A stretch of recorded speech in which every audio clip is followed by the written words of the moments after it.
La parole est à Jean-Marc Ayrault.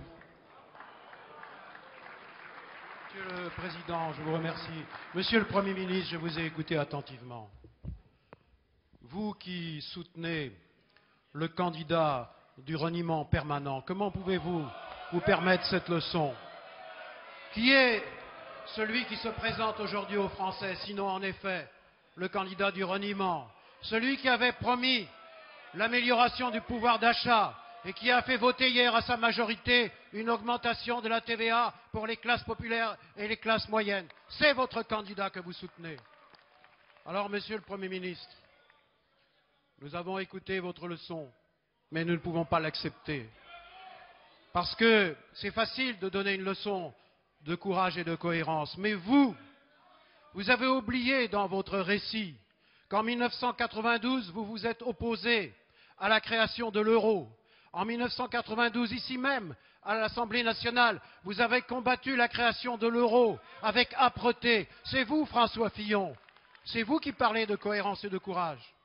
Alors, qui a défendu l'euro, sinon François Mitterrand, sinon Lionel Jospin, pour qualifier la France à l'euro? Les socialistes ont toujours été au rendez-vous de l'Europe.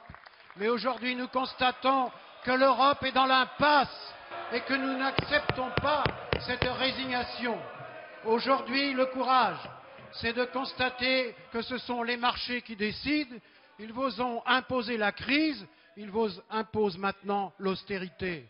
Alors le courage, Monsieur le Premier ministre, c'est d'arrêter de plier le genou devant cette logique.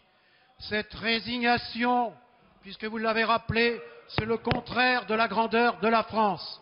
Le 1er mars prochain, et c'est le sens de notre vote d'hier, le président de la République, Nicolas Sarkozy, va signer un traité. Mais après la signature, il y a la ratification. Nous voulons une renégociation en faveur de la croissance et de l'emploi. Merci. Et François Hollande, Merci. candidat à la présidence de la République, Merci. demande aux Français un mandat pour renégocier ce traité, pour la croissance, pour l'emploi, pour l'avenir de la France et de l'Europe. Merci. Monsieur le Premier ministre.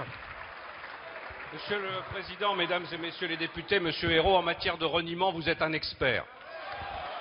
Vous avez combattu à une époque avec une violence extrême dans cet hémicycle les privatisations.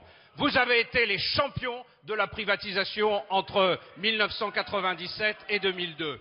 Vous avez combattu avec la plus extrême violence le passage de 37 annuités et demie à 40 en matière de cotisation de retraite. Maintenant, vous défendez 41 annuités et demie comme si c'était le choix qui avait été le vôtre. Vous nous parlez en permanence de taxation des revenus des plus riches. Aujourd'hui, la taxation des revenus les plus riches est de 10 points plus élevée que lorsque vous étiez vous-même au pouvoir. Qui a baissé l'impôt sur le revenu en 2000, sinon le gouvernement socialiste? Qui a allégé la fiscalité sur les stock options, sinon le gouvernement socialiste? Alors franchement, en matière de reniement, on n'a vraiment pas de leçons à recevoir de votre part. Quant à mon vote, Monsieur Ayrault, sur le traité de Maastricht, il y a une grande différence entre moi et vous. C'est que moi j'ai voté contre, j'ai eu le courage de mes opinions. Vous vous abstenez. Qu'est-ce que ça veut dire aujourd'hui? S'abstenir lorsque l'euro est menacé, lorsque la construction européenne est fragilisée. Ou on soutient la construction européenne, ou on vote contre. Mais on ne s'abstient pas.